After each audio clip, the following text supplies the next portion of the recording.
welcome to Spiritual Questions Answered. This is a time for us to interact with you, see what's on your mind, and talk through some cool Swedenborgian style, spiritual style questions about the deeper nature of life and everything like that.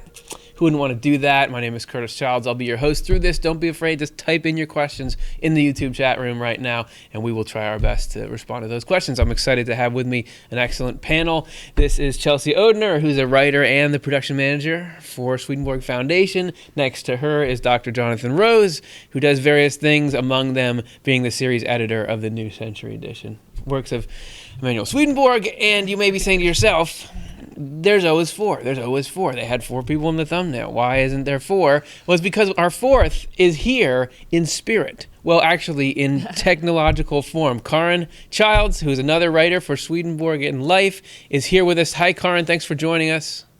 Hello from snowy Michigan. Yep. So if a snowstorm hits right during this, we'll continue to bring Karin to you no matter what. So what we're going to do, guys, is play the same game that we always play, which is people are going to write in what they want to talk about, and we're going to try our best to talk about it, and the reviews will come in, and we'll see how we did. And hopefully we'll have had some interesting thoughts that are going to prompt us to go on and think things further as the week goes, or we pick out something useful. Or it doesn't matter what happens. We're already here. You guys aren't going to leave now. We didn't even start yet. So let's try it. Let's see what's on your mind. Let's see what people are writing about in the chat room right now. So this is our first question. Tacitus, our friend, asks, are halos and angel wings a real thing? Ooh. And this is a great question because we struggle with this sometimes in the depiction of angels. We're talking about angels a lot on this.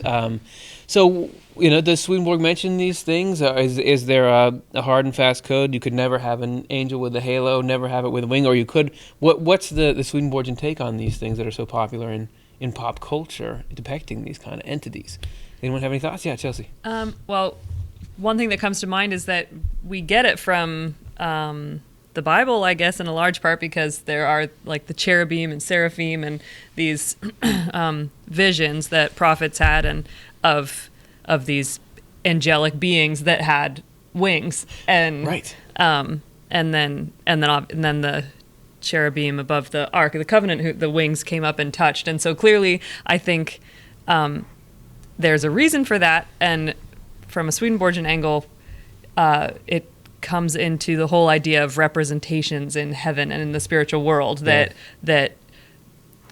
it's almost like as if your thoughts appear or have some sort of substance to them in the way that you appear. And it doesn't mean that everybody always is walking around with these clunky wings that they have to deal with, or, it creates more of a burden or something. But that they like preen their feathers. Yeah, it can get really awkward. But no, but just that they are a symbol and communicate something to people if there's a purpose for them to appear with wings. And one of the correspondences that Swedenborg talks about is how wings correspond to trust and providence. There's something about this. I don't know if it's because you use wings to ride on air or if it's also that they're up in the sky, to lift you up, but that's one of the meanings that I find impactful, resonates with me. Yeah, well, that makes total sense if you're thinking of, the state of trust in God is this very happy, peaceful state. Definitely trust in providence is what feels like it gets me up into that sort of really cool experience. So those are the wings, at least. Right. Yeah, it's true. And the biblical image that involves wings is kind of complicated, like 6 wings and eyes within, and like sort of weird imagery. It's not sort of one simple human figure that also happens to have these big wings like you see portrayed sometimes in the movies and other places. When I started working on the New Century Edition, I really would have answered, no, angels don't have wings. Human form. That's sort of the way they've been depicted through the ages and so on. But then you read Swedenborg's works and he talks about cherubs, seeing cherubs up near the ceiling of this temple, and well, did they have wings or not? Or he says, I saw an angel flying under the eastern heaven, and how was he? How did that flying occur, and so on. And I think the halos too, the idea of just the aura. He talks a lot about auras, Yes, and right. A sphere of your life in some translations or whatever, and the idea that there's a sphere around everybody, and there's a sphere even around rocks and plants and all kinds of things have a sphere around them. So I think I now think there's something to those depictions, and I agree with what Chelsea said about the meaning of it, and wings particularly having to do with spiritual truth, so kind of truth that lifts you up. And so I imagine there are times when somebody's having a conversation about that you kind of see those wings, whether they're really physically there or not, and does it matter, in the spiritual world? I'm suddenly reminded of, I believe, an occurrence in his journal of spiritual experiences where there are spirits who are not angels and not good, but want other people to believe they are, and they're able to fabricate, I believe, halos of light. Oh, that's right. That's right. If they're able to do that to try to mimic an angel, perhaps that's a phenomenon that occurs time to time. And if I remember the same story, their halos were the wrong color. They were yellow, and you should know that the yellow is not good, or something. It's like tungsten bulbs versus halogen or whatever. Right. Okay, so Karin, do you have any thoughts on the whole wings or halo topic? Yeah, I was thinking that I think one new thing that Swedenborg brought was that angels all had been humans on Earth, and so I think part of the point of the question of wings is their angels are not a different race, like not a different kind of being. So they're not a being that looks like a human but has wings.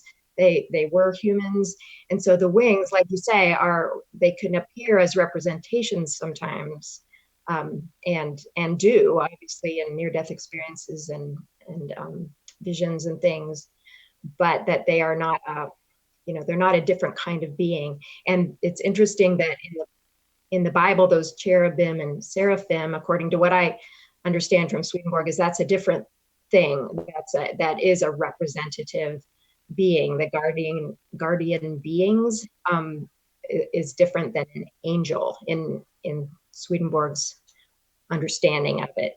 And so yeah, seeing those wings would be telling you something. And definitely angels can be flying. And I think I remember sometimes wings on the sandals in the temples, like in the Greek myths. It's all about the representation. And the halos, definitely auras. And I do remember lots of descriptions of the aura, particularly around the head, and of different colors, like Jonathan was saying, which would mean different things. Sometimes a rainbow colored aura around the head, or different colors. So those are some things that I'm remembering. That's great. It's a tricky question to ask how anything in the spiritual world appears, because it seems that he's always describing this shifting mosaic of representations and appearances based on your understanding of things. It's hard to nail down what exactly something looks like. But I do note that Swedenborg does at its core talk about angels have the human form just like you have, but these people that have these potent modern spiritual experiences will often see these angels with wings in them. So I don't see the two in conflict. I think it's right. What everyone's been saying is that yes, what you see is telling you something about the true nature of what you're seeing, and I could certainly see that being a representation that communicates not only this is an angel, but this is part of what the angel is like, and if you know how to read it right, this is how you get to be an angel eventually, is trust in these same kind of things, learn the same kind of things. So, okay, I think we did enough talking about. I mean, we've given a lot of theories and things. Hopefully, Tacitus finds that interesting. So much you could dig into. Yeah. So thanks so much for that question. Let's do another one. What's the worst that could happen? Jen Blossoms asks, does Swedenborg write of people who were mentally challenged, such as Down syndrome or cerebral palsy, in their transition into heaven? Was there, what was the understanding of mental illness, or how did you talk about mental illness or developmental delays? I mean, in that time period, did they have language around it? Is anybody aware of that? I mean, I know he talks about people who are not in a state of rationality can't be reformed, but he doesn't give a lot of technical specifics on what that is. So does that strike anything for either of you? Yeah, he's got this beautiful passage that I think we might have talked about on one show, where Swedenborg sees people in the spiritual world, and he even describes the lifestyle they had, where they had just been like drinking so much alcohol and beating people up, and just, they had lived this sort of life of violent drunkenness. Yeah. And then he sees them in the spiritual world and just thinks, these people don't have a spark of spirituality in them. And then just in one night, the angels lift them up and are able to make them into people who can be part of polite society, and who, there's this transformation that happens. And so that's not quite the same as mentally challenged, but I think there's several things that Swedenborg says that make me think that obviously things that are just a physical limitation is going to be overcome. And he says it's amazing how much wisdom people come into. And from some of the stories that actually have dates on them, it seems like it happens pretty quickly. Like within a week or two, these people are in an entirely different condition in the afterlife, than they had been in this world. So it gives me hope. Yeah. And from what I understand about what we're learning about all kinds of physical, mental conditions, usually it's not that there's not a lot going on for people, it's that the communication barrier isn't there. Right. So whenever we've given people, even thinking about people who are mostly paralyzed or something like that, once technology's given them a way to express what's going on inside, they have a vivid, fully expansive inner life just like everybody else does. So I wonder, if the body is a constraint on the mind there, once the body's lifted, it should be that the mind is there, and that we were reading about how everybody's got to have the means of spiritual growth and reformation. So the means may be different if we have a different way of processing life, but doesn't mean we're not both making progress in our own ways and can kind of meet, once all those barriers are removed. So, Chelsea, any thoughts on that? Oh, I guess I don't know exactly how to read the question as far as Swedenborg writing about their transition into heaven. It makes me think of the actual dying process or something, which I just understand to be the same for everybody. And Swedenborg does write about what that process is like of being sort of having these highest angels present and then just a gradual waking up in the other life, which I'm sure is taken care of very carefully, just right for the life that the person has had, you know? Absolutely. Karin, do you have any thoughts on the subject? I reiterate what you said about Swedenborg says that anybody who has some kind of blockage to be able to access adult rationality just will get their chance to move into that in the afterlife. And so none of that counts against anything. And as you say, there's always good things happening in everybody's process. When I think of Down syndrome, because I grew up knowing someone with Down syndrome, and I remember his sweetness, and I think of just a childlike state, and I imagine it would be similar to children moving into the afterlife, where there's an innocence there and a sweetness, and they just get scooped up and helped along. And I imagine an adult with Down syndrome, for instance, could quickly move into awakening to an adult rationality. But that sweetness, the sweetness of heart and the kindness that is happening, that's something that Swedenborg says really opens people up to knowledge very quickly in the afterlife. So, just the interactions of love that happen in people's lives make them very ready to absorb all sorts of wisdom pretty quickly, I think. Yeah, love is the tough plant to grow. I was just reading in Secrets of Heaven, where he's talking about people who gather a bunch of knowledge to try to learn about theological or spiritual things.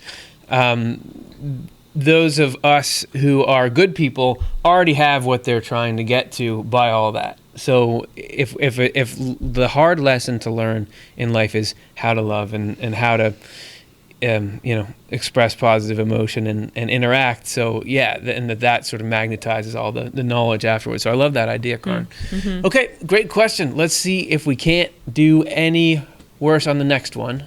This is Kendall M., who asks, did Swedenborg have any thoughts on pre-existence? And I think I know what I think about this, but I'd love to hear what you all think. You think you know about this. Yeah, did Swedenborg have any thoughts on Because it's definitely a question that comes up, and my first easy answer is I don't think so. But does anyone have any shades or nuance on that?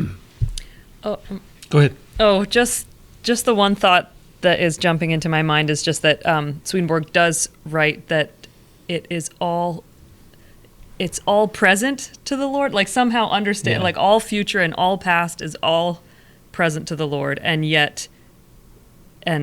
Lord somehow, so I mean the Lord's wisdom is infinite, and that means it is just infinitely greater than anything that us finite things can comprehend. No offense. And so so what we call pre-existence just probably doesn't even, I don't know, like what is that? It's not when you're outside of time and space, but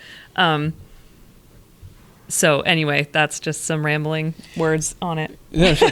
Like if we're thinking along a timeline, but Swedenborg has this amazing claim that God exists in the entire timeline simultaneously, then when was before we were existing? Mm-hmm. Yeah, and I think that idea, the way I've heard it, is sometimes the idea that your soul is somewhere waiting to be born, and maybe you made arrangements with other people. Right. It sort of helps to explain what's kind of bizarre about life, or how sometimes when coincidence you meet somebody for the first time, you feel like you've always known them, or things that, so it kind of helps to explain what's kind of bizarre or random about life, or the idea that maybe you agreed to help somebody, even though it was so tough in this world, you sort of had an agreement ahead of time. Unfortunately, though, Swedenborg to me does sound like no, that doesn't happen. He talks about it very occasionally, only like once or twice. He says that there's no pre-existence, and when I try to put it together with other things that he says, I think what he's saying is that the will and the understanding, the part that makes you human, is formed in this physical world. Your soul is not floating around already in a sort of sentient state to be having conversations with people who are souls. This is how souls are built. In the physical womb, that's how these little vessels, to receive the Lord, are put together, and then you take the first breath and the heartbeats and all that stuff, and the Lord puts that whole thing together. And that's when our life begins, because that other idea of pre-existence is kind of next door to a reincarnation idea, like the idea that after you live, maybe you wait somewhere and then you come back again, or something. And Swedenborg also doesn't think that's how it works either, just to throw in another red herring. But and I do think the Lord foresees our existence, and the Bible says, before I formed you in the womb, I knew you, and that kind of thing. So I think the Lord's sort of foreknowledge of us may be what pre-exists, but an us has a start in time, and it starts in the physical world. That's how humans are built. This is the pre-existence to the spiritual existence that goes on. Yes, right. We're in the pre-existence now. Right. So this is your pre-existence. Way to duck the question there. Karin, do you have any thoughts? Yeah, I do also understand from Swedenborg that our individual consciousness starts at physical birth, in the physical world. But we did in our show, Does My Life Matter? This interesting thing Swedenborg once said, that our pre-existence is as a desire of God, a particular desire of God that manifests as us in a new, expression of it. And we become a manifestation of that particular desire of God, and that's our potential. And then we can choose what to do with it. So our pre-existence is as part of the mind of God. And then at physical birth, we receive this individual consciousness. But I agree with what a couple of you have been saying, that to God, there is no past or future. All is present, and he has always known us, known our existence. And wouldn't surprise me if sometimes people can experience that, like that plan somehow outside of time. Also, we're so connected with so many other minds that we can be experiencing things before that happened before our physical birth, through that. So I think there's a lot of ways that we could be experiencing a larger story that we're a part of, and that came to make us, so to speak, at the same time as we, in time, start an individual consciousness in the physical world. Yeah, that we're in a way fulfilling something that existed as a kind of potential before. If you have God being infinite, but each of us occupy a very specific space where we can partner with a particular part of God in a way that nobody else can. I think about Jesus Christ coming and fulfilling all these prophecies. The prophecies were already there, and they knew the story was going to go this way, but there's a time of it actually happening. Is there something analogous in each of our lives that we're doing it right now, but it doesn't mean this was the very start of us, in that, not in our conscious sense, but in the totality of our impact in life and our place in life. And I love that idea that we each have a particular function, that we can make this connection and fill out this mosaic in a way that nobody else can, but yet that it doesn't mean at a certain point we're done with people because we filled all the spots, because God's infinite, but yet nobody lines up in exactly the same spot as us. So, and I love that idea that there's a wisdom in our lives. I think that's what people are looking for when they think of that pre-existence, that there was a plan, or there was a thought, or this was more ordered. It looks like chaos. Preordained. It looks crazy that, so-and-so died young, or whatever happened. But there's an order to it. But I think that order, really, I'm okay with it just existing in the mind of God. Like, it's above my pay grade to make an arrangement like that or something, but the Lord can sort of write that story and see how it's going to go. And so that's the mind that was there thinking before we were born. And to further complicate it, Swedenborg does assert that our ability to understand true things and to want good things actually is God's ability in us.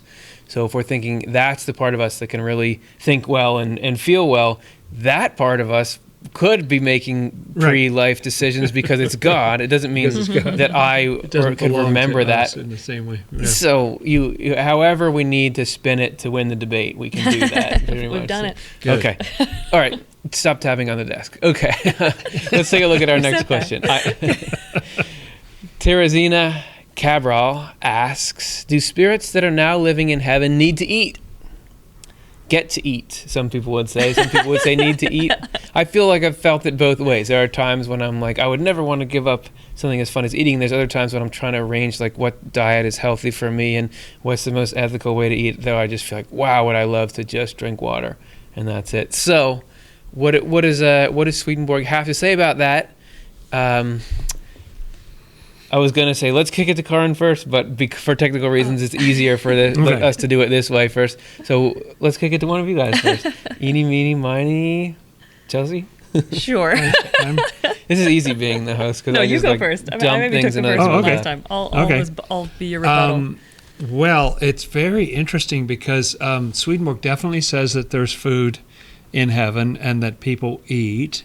He describes it just being kind of... because it's actually a correspondence of the usefulness that people perform, it kind of manifests at the right time. He even describes sort of dinners that happen in the other world, and then it kind of just, everybody eats, and then that all just sort of goes away. But you don't have a whole sort of catering class or, like a whole bunch of people who are trying to take care of that. It just happens by providence. And yet, he'll say that of all our senses in the other world, our sight and hearing greatly increase, our sense of touch and sensitivity and things like that greatly increase, but the sense of taste is about the same as it was. Our smell increases, the taste doesn't get better, and he says at some point that that's because taste, to a lesser extent than the other senses, leads to wisdom. Like, you can sort of go overboard with the taste thing. If you just really live for the food or something, you learn more from seeing and hearing and sensing things than you do from just tasting food. And the other thing that came to mind was that he says that for people who perform a really excellent use, they get really excellent food, and not so, like it's all, and people who don't do anything useful actually are hungry and need to be useful to get food to eat. And Right. I've thought about that a lot over the years, and have finally decided that I think I can sometimes feel that a little bit.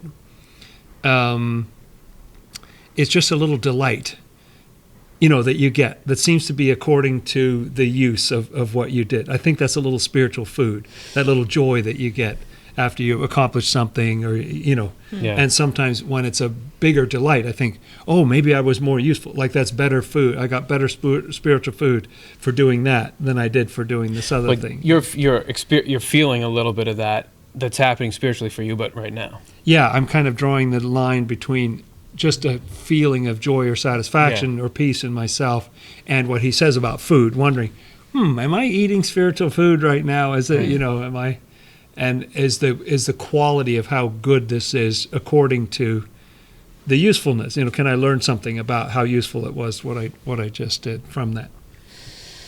Yeah, and I would say equating, feelings and the desire to do something useful with spiritual food, and then in the negative sense, doing things that are not useful, gives me a little perspective on when I'm trying to kick negative emotional habits, or I'm trying to be a better person. It can be easy to think, why is this hard to do? But if you try to give up sugar, it's very difficult because the body is conditioned and dependent on it. So I think about the spirit similarly. If we're really used to eating kind of spiritual junk food, it's okay. It's going to take time to kick that, and you may have relapses and that kind of thing. So in a way that's encouraging to me. Yeah. So Chelsea.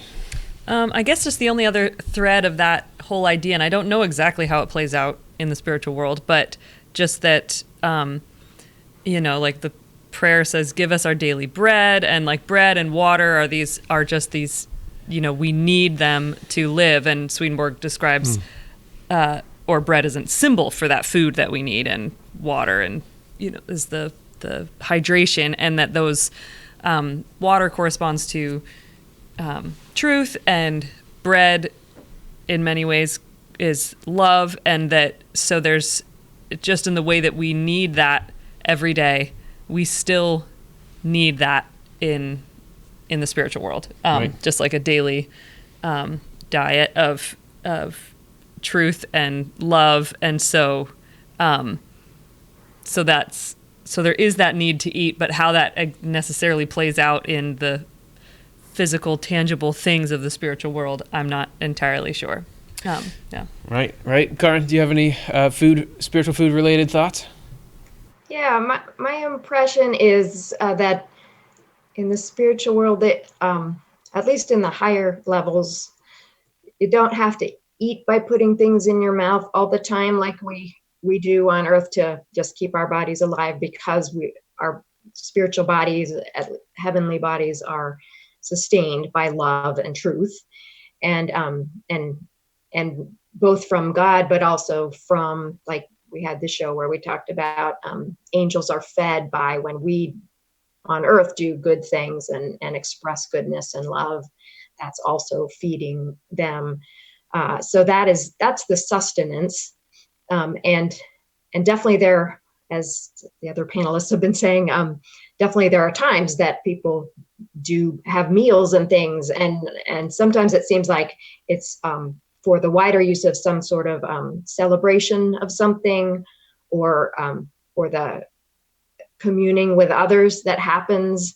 I'm having it pop into my head, or remembering Swedenborg describing a culture on another planet that they saw eating a meal as totally about the companionship. They were not really interested in the taste, as we get pretty caught up on Earth, but it was all about the companionship. And I kind of think of that as a heavenly point of gathering for a meal, is companionship or celebrating something. So yeah, it's definitely a symbol. The real food is the love and the truth, but there can be these enjoyable activities of gathering for a meal and eating, when that is expressing something about getting together in love, or sharing love with people on earth, or what have you.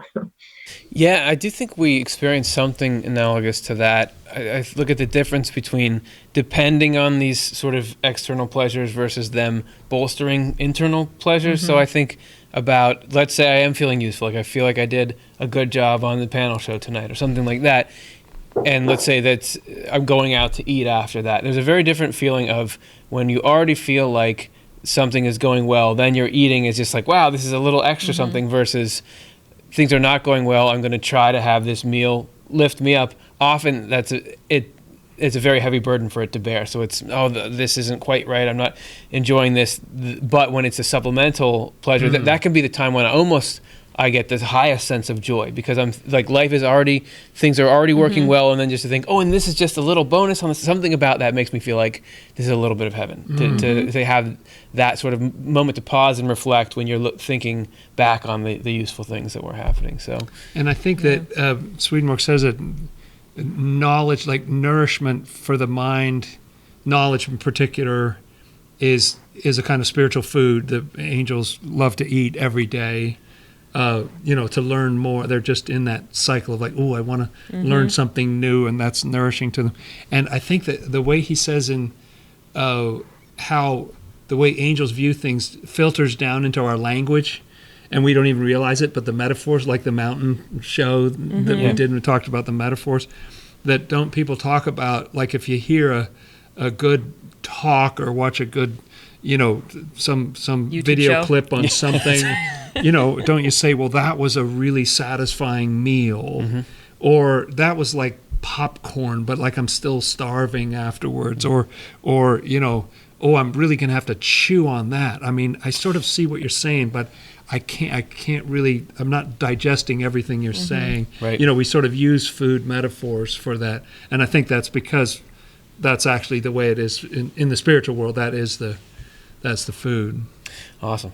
Yeah, so I love getting to think over this stuff with all of you, and it's great to get to hear from you guys. What are you thinking about? What kind of questions are you interested in asking? First of all, I feel like the more people we can involve in the Swedenborg and discuss, and the more different angles we look at this from, the more we know about it. So in the spirit of that, we have a guest story here for you all. This is a conversation that I got to have with another person who was interested in Swedenborg, and we're just going to hear a little bit from her about what she feels like is important about getting this message out there, particularly as it may relate to the fields of mental health. So here's a chat that we had. Hey everybody, so here I'm excited to be talking to my friend Dr. Tatiana Irvin. She's the host of Waking Up, Solutionary TV with Dr. Tatiana, and also has a website, drtatianairvin.com, all good places to go. I've been on your program, Waking Up, but I first met you in London. There was a conference for consciousness and human evolution. You remember that, right? Absolutely. Well, It's a great conference. Oh, it was so fun. And I was lucky enough to get invited to speak there. And I had no idea what the conference would be like or what it would be about. And so my mission was to go talk about sort of Swedenborg's model of the mind and the spiritual world's influence on our mental state and mental health. And I was hedging it a lot. I was saying, I know this is weird. I'm sorry about, bringing all this spiritual stuff into here. And after the speech, you stood up during the Q&A and said, like, don't be ashamed to share that stuff. Thank you. This kind of stuff needs to get out. So appreciate that. And I also just wanted to hear what makes you feel like, Swedenborg's ideas and the model of a spiritual interface with the mind, what makes that so important for people to hear? Well, it's actually profound because the nature of the conference was all about human potential. It was about our personal and soulful evolution. Really powerful topics were touched on by the world-renowned speakers that were there that have deep science and a lot of written work and have done amazing portrayals of what we can do with neuroplasticity and epigenetics and what we can do with the power of meditation. And it was fascinating to me that they had you speak as one of the last speakers, if not the last speaker, as I recall, Curtis. And you kind of came in with okay, so, this has been a real high conference. And we're excited about all of the potential that lays before us and how much humanity has progressed. And I need to share what Swedenborg's view was on exists in that 95% of dark matter, for all sakes and purposes, that is the unknown, untapped universe beyond the material world, because a lot of what we had talked about in the conference up until that point was about the material world. And Swedenborg talked about the fact that even when you are doing your best, even when you are focused and you are on a positive track, whether you're meditating or you're working on changing your health, or you're looking at retraining your brain, there's still dark forces. It isn't all about the light and the positivity. There are beings, because this is a spiritual battle. And it is unfortunate that we don't discuss that often enough in our current institutions and our systems that are meant to serve us, particularly in the mental health realm, because so many of us have been disadvantaged, and I do consider it an inherent danger, that the disadvantage of what we believe because of the reductionistic, materialistic, scientific model is that, particularly as it comes to those that are suffering because they're sensitives and they are feeling the energy of spirits or the influence or the voices in their head. Currently, our systems tell them, take a pill, get some therapy, deny those voices, suck it up and deal. And when I felt compelled to stand up because of a very personal connection to someone who had been dealing with those voices, which I consider to be dark elements that exist and are very real and are part of the spiritual battle that every one of us is participating in as we're here in these bodies and experiencing this life journey, I felt this draw from the audience that I wasn't the only one that wanted to encourage you. I wanted to encourage you to get more of Swedenborg's work out there to the world, so that many of us that are beating ourselves up with metaphysical abuse, to coin a phrase, because we're not progressing fast enough, we haven't changed our genetics through epigenetics fast enough, the miracles aren't playing out in our lives fast enough, our marriages haven't improved fast enough, we blame it all on ourselves, and we assume that it's just us that is failing, and not that there is a larger effort to beat us down that really probably would create some balm for a lot of our hearts and souls to know. And what was fascinating, Curtis, is that I saw heads turn around when I made that statement of encouraging you and how important the work and the word was that you were sharing, and that it was a relief to many of us and that it needed to progress further. And I had so many people come up to me after the conclusion of your speaking, as well as one of the founders of the conference, saying, that was amazing. Thank you for making that statement and request. I think that touched a lot of people and compelled many. So it's an imperative that more of Swedenborg's work be known in the world and eventually change more of our systems. And I'm thrilled that you came on my show and shared some of that with my audience, because I think it's imperative. Yeah, I'm so glad to get to be a part of it. And I love the idea of building up networks, people who are trying to just make life better for everybody. And do you see a lot so I know you had been involved in sort of positive spiritual work of various kinds for a while. So do you see a lot of compatibility with what you've been doing and sort of the Swedenborg message and potential for crossover there? Oh, unquestionably, because when I've worked with clients and students one-on-one or in kind of a mass audience, what I've come to find is that there are many that feel ashamed that they haven't succeeded more because they haven't been able to completely extricate some depressive spirals or beliefs about themselves and their self-esteem that had been very defeating. A lot of, again, voices in our head, very similar to what you shared and what I've since studied regarding Swedenborg's work, and the fact that there are beings that are light and bring us up and build us up and give us hope and put us into a certainty of Christ's love. And there are beings that are berating and very often accusing, and they sound like our voice in our head. And very often we have the misjudgment of assuming that they're ours. So I have dealt with students, and I've dealt with others that have felt like there were true demonic possessions going on, and using a lot of the directive and also the wisdom that Swedenborg shared, there was a feeling of ease that it presented to them, that they were not alone in that world, and that it was just something that needed to be navigated with a lot more understanding. And I believe that that's what Swedenborg does.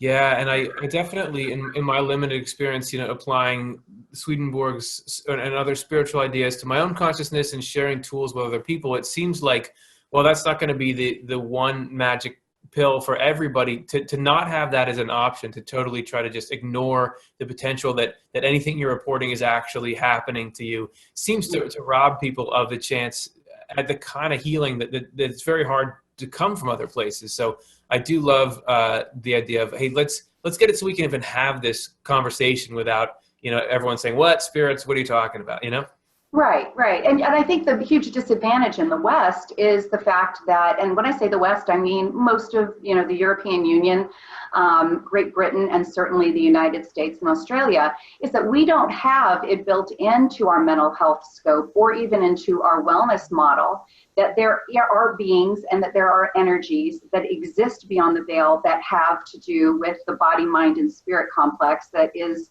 the physiology that we're all riding in and that we're all in our wholeness actually representing in a lot of the Ayurvedic medicine and in also a lot of the mental health field in some of the Asian areas of the world. They actually do have language for this, and they look for curses and they look for entities and they look for possession.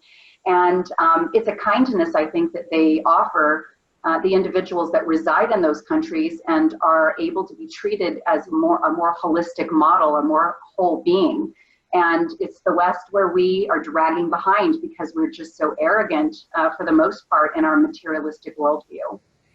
Well, let's hope we can move the needle in little bits, in little ways. I could talk to you about this forever, but I think we'll leave it here. Thanks so much, everybody. It's drtatianairvin.com if you want to find out more. Just really appreciate getting to chat with you a little while here. Thank you, Curtis. Keep up the good work. We need you. Show up at those conferences and keep doing these videos. You're inspiring many. Thanks so much. You bet. I love what Dr. Irvin said there, like the phrase metaphysical abuse. I never heard that before. It's really awesome. And also, I think she put her finger on something of just all these people who are feeling like, there's a lot of people in the world who are striving and they want to know what the good thing is, what the right thing is, and they're working really hard and they're trying to, have a good life and relationships that make sense. And then they're watching themselves fail in certain ways or just feeling bad or ashamed or blaming themselves or something because they're not. And I love something a friend of mine said that about a completely different kind of sacred event, the Super Bowl that's coming up. But that you make your plan, you have your strategy, but there's another team on the field, and I like that way of putting it. That they're thinking too about how to defeat every move you make, and that really is true. And there's providence over the whole thing, and I thought that was awesome. Yeah, I loved what she said about that. It's not something to just be afraid of or feel ashamed or feel alone, but that it's something that with knowledge you can navigate with more and more understanding, and that really is just what's so empowering about Swedenborg's teachings and the wider and wider knowledge and conversation around this. Is it just is giving people the tools to navigate that kind of strengthening food of that knowledge. I did like that she was touching on people expect, they're spiritual, things should be going better for them now. 2 days ago, I was having that very distinctly, where I was thinking back to when I was 25, like 10 years ago, and I was thinking to myself, have I progressed at all since then? Mm-hmm. I don't know if I'm any better at this managing my mind than I was back then, and I was definitely feeling like. So it's good to have her say, this is what a lot of people are feeling, and it's because it's hard. And if you think about you're playing a sport, the other team is good and they're getting better and all that. So, Karin, do you have any reaction to the clip? Oh, I thought it was wonderful. I liked how she said that we really need this in the West. We need this built into our wellness model. The awareness that there are these spiritual forces that are going to be berating us in our mind, that's not us, and that we haven't failed because we can't think positive all the time. It's like she said, it's such an offering of compassion to realize, that's what's going on. And that's so empowering to know, okay, these are some other beings I just need to be aware of. That's not me. That doesn't mean I'm failing. And I'm very excited if people like her who are in the field of trying to help people with wellness and mental health and things, and and also Jerry Marzinski and Brian O'Neill that we had on our show, and various people who are wanting to bring that idea into the realm of therapy and psychiatry and different ways to help people. I just feel like it's so important, and it could do so much to help so many people. Awesome. Great. Well, hey, let's get back to our audience questions. So let's see if you guys have thought of any in the meantime. So this is from Ashley Sherman, who asks, if spirits and angels need us in order for them to exist, if the earth were to be destroyed by the sun or an asteroid, would all spirits and angels whom are part of the earth be destroyed too?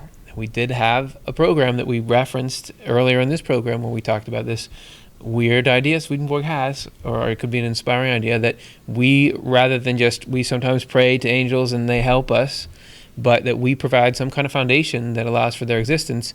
So if Bruce Willis wasn't there to stop that asteroid and it destroyed the earth, what happens? So any thoughts on that? I think my initial thought is just that, right, it's the physical universe is this essential part of the whole divine design, and that is something that the Lord creates, sustains, and so if planets come and go, that it doesn't somehow destroy communities in heaven. And it makes me think of our show, The Spirituality of Aliens, but actually I think it was the live show that came after that, that also had the word aliens in it. Yeah, something aliens. Yeah. I think it was called. In that show, we referenced some passage where Swedenborg writes about how in the highest heaven, there's communities that are created from people from all parts of the universe, and that they're no longer sort of only feel okay with people who are from the same planet as them or something. So, so definitely I think there's many, many ways that the Lord protects against that sort of a, disaster to happen.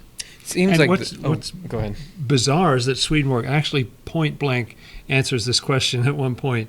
That he actually talks about the fact that if really all hell broke loose on the planet, like everybody just killed each other, we all sort of moved away from God and lost that divine protection or something, we all killed each other, and wiped out the planet or wiped out the human race here or something. He says that those angels and spirits would continue to exist, but they would be assigned to another planet. They would move to another group. So what you were saying about the physical world, that you need to have that basis. And Swedenborg is also careful to say that the Lord does everything he possibly can, and it's weird to make it sound like he's not omnipotent or something, but within the laws of his divine providence, does everything that he can to prevent that eventuality, and it sees like he's pretty successful. We've been at each other for centuries on this planet, but we still haven't managed to wipe each other out completely. And so he wants to preserve it, but he's got a plan B if we go rogue, Yeah, absolutely. And those angels will still be fine because they're in the palm of the Lord's hands. He'll take care of them to eternity. That's his contract. It seems like God is very good at workarounds, that originally there was a whole system in the human mind where God would flow into the will, and that's how everything would happen, but then the will became corrupt, so he split the intellect off from the will so people could... Seems like God has contingency plan after contingency plan. Karin, do you have any thoughts? I think you've all said it very well. Definitely that once people are there in the spiritual realm and in heaven, they're not going to cease to exist ever. There is always going to be a way that they'll have this basis. And I do remember one place where Swedenborg was explaining that, the end times predictions does not mean that planet Earth is going to end. But he said, eventually a planet can end. But as you've been saying, that doesn't mean that the people who came from that planet are in trouble. They just their basis gets transferred elsewhere. And I loved what Chelsea was pointing out, that if they can integrate all together from different planets in the highest heaven, then that takes care of the problem. They can share bases with other planets. So angels and spirits will be okay let's just not destroy the planet anyway. Let's do our best I not know, to. I'd rather not. Nice. Let's keep it going. Let's keep nice. this It's thing a going. nice old planet. I've grown fond of it. Yes. This is the next question. Matt Klein asks, people experience dark thoughts from dark spirits. Suggestions for explaining to suffering people those thoughts do not come from them, who maybe are not ready for the spiritual realm explanation. Absolutely. And Yeah, right. I feel like I want to give an initial thought on this because Go I've for it. had to do that at times. It seems to me that you can, without saying, I believe in spirits and spirits are in your mind, you can still get people to imagine it like it's something external to them. I was corresponding with somebody who, I would just say, imagine this part of your mind that keeps leading you back into these problems that have caused you to end up where you are. Imagine them, personify it, and describe that person and what are they like and what are their goals and how do their goals differ from your goals. And that seemed to be the key. Karin had mentioned Jerry Marzinski, who had done work in prisons with people who are psychotic and having voices talk to them. The key seemed to be identifying that the things that are sharing the space with you have a different set of agendas than you do. That it's not all the same thing. So even getting somebody to think about their mind in a personified way and to identify that there's an element in there that may have different goals, and what are those goals? That seems to be the key. Then you can start to get them thinking about it, and it seems like there's just a gravity towards playing that game, the personification game, and them more and more seeing that as something they can differentiate from and push back against. So it's as long as you just ease it in there, it seems like people are ready to grab it. Yeah, I think along those same lines, the idea of asking, does it really serve you, and that whole idea of like, or does it serve the highest good, is just realizing that there are, trains of thought and impulses inside of us that we can fairly objectively look at and say, this one serves my life and this one really is sabotaging my life. Like you don't have to think spirits are a part of the equation when you're dealing with an addiction, and you just know that there's one part of yourself that actually is ready to throw you under the bus to get what it wants. And so just training your mind to stop before you act and ask yourself, what choice am I about to make and what does that serve? And then really just in little ways pulling the reins and saying, I'm not going to make this choice because that doesn't serve this higher good or this thing that I want in my life. So just really simple, totally keeping it within the power of the individual. And another element of that is also an idea that I think we fall into thinking about a lot anyway, but somebody made it a way to approach psychology. I think it's called internal family systems or something, and something I love about it is we talk about parts of ourselves, I have this part of myself that just da-da-da. And so, but which part of yourself is the one running the show, is the one that is running the meeting.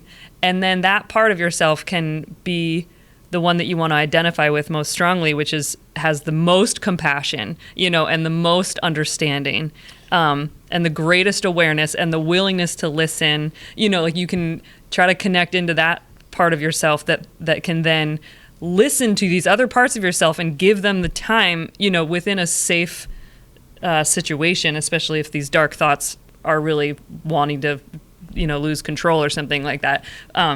But there's a power to actually hearing out sometimes the parts of yourself that you keep just wanting to shut up because they keep scaring you or something, but with support or something, you can understand, where are you coming from?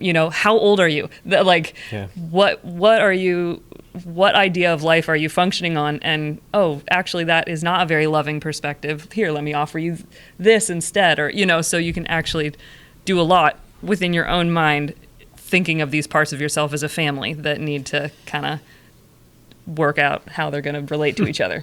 Yeah, and any examination is good examination, and if you are trying to okay, let's all have a civil discussion here. The more attention you pay, the more agendas become apparent, and the agenda that I'm just trying to destroy you fits less and less. It's a sort of mental gymnastics to justify its place at the table become more and more apparent. So.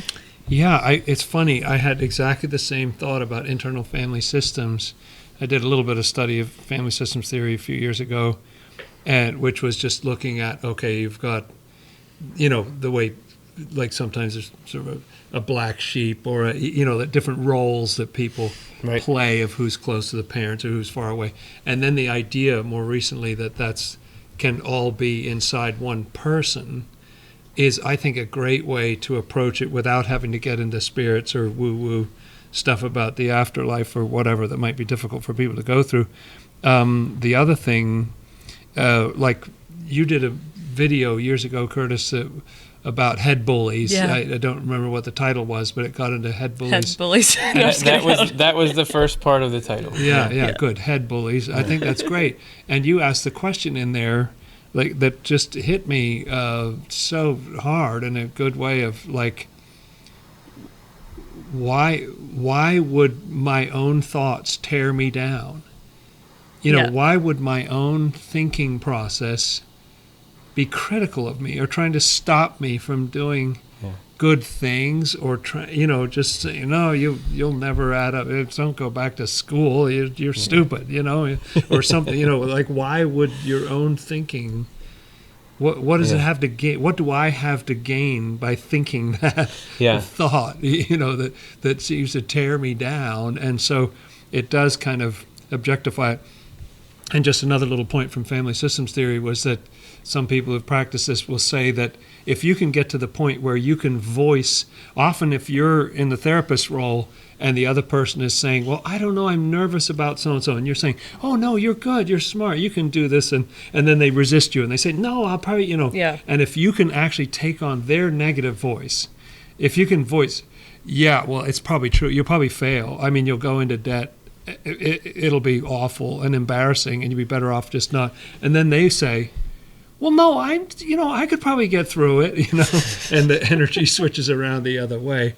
And so it's interesting how different people can play that role. So those might be just thinking in terms of the thoughts might be a way to express it to people who aren't ready for the spiritual aspect of it, the idea that these are actually spirits that have an agenda or something. Right. And I am really interested in what Karin has to say, but that just makes me think that, so I'm just going to interject here quick though, but just like that, even though I have the awareness that spirits influence my thoughts, in my own head, I am constantly acting as if they don't, just in terms of like, or I can employ that knowledge when it's useful, but everything I'm saying here is stuff that I use for my own self-talk, to like work through stuff. It's not, it's almost like sort of compartmentalized in my mind, because it's that whole like living as if of yourself. All life comes from the Lord, but you need to live as if of yourself. I feel like when it comes to the fact that spirits are flowing into my mind, and I know that, ultimately, it just affirms my choice, the choice that I have, knowing that it all flows in. But when it actually comes to the how to deal with the cacophony or whatever it is, that it's like these kinds of ways of thinking about it without it necessarily being like, what hell is this coming from, or what heaven is this coming from? It just all helps me figure out how to deal with myself. Well, isn't that the point of Swedenborg in the first place? How do you deal with yourself? Yeah. Right. Well, and so Matt, I would say check out that video, Head Bullies, because that's essentially me trying to do what you're talking about. Because I was giving that speech to a group of college students, and I was trying to be not too out there. That was at the very beginning of Off the Left Eye, before I realized you could be as out there as we are, and people wouldn't run away. So that might be interesting. And Karin, what do you think about this whole thing? Just adding a couple last things. This has all been really good stuff you're saying. Just the simple idea of higher self, lower ego, higher perspective, lower perspective. I think that that's a really mainstream idea these days, that you have a part of your perspective that when you're not being flooded with negativity, you can see oh yeah, that's okay, and I'm okay, but you get flooded in a lower place that thinks that really loses perspective, that this has a very false view, and so I think you can talk about that. Is that, what would your higher perspective say?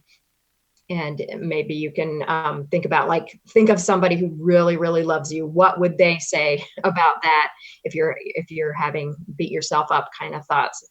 So higher perspective can look down on a lower way of thinking and be objective about it, and really see, does that make sense, really? And I think that is that could be very helpful. Yeah, and in Head Boys, like the basic point was you wouldn't tolerate another person speaking to you the way that your mind speaks to you. Right. You would realize that that's inappropriate. We come together and form groups against bullying. You report it, but you'll just let your own mind walk all over you. So it's just about you could get somebody like, hey, apply the same skepticism you apply to other people's behavior to your own mind, and then that's a great start.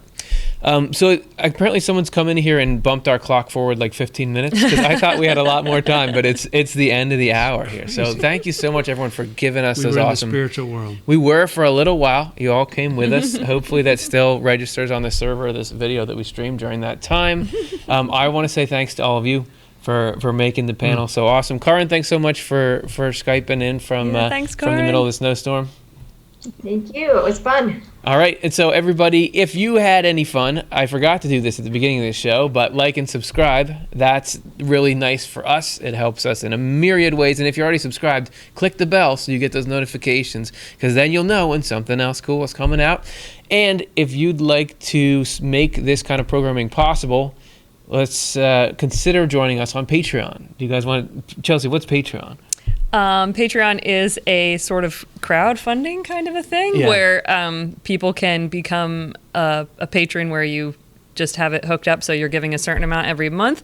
And so it's a way to support our work, but then you also get to see behind the scenes stuff, or extra footage, or little things, treats and such, to really feel like a part of the community that is helping to really make this whole thing run. Thanks to everybody who has contributed there, contributed anywhere else, contributed with your time and attention tonight. We're going to be back next week, continuing our Swedenborg Life series, where we're moving through all of Swedenborg's books, so that's going to be fun and exciting. Check out News from Heaven this Thursday. We've got all kinds of great content for all of you, and thanks so much for enjoying it. Otherwise, we wouldn't have any reason to put it out there in the first place. So have a great week, everyone.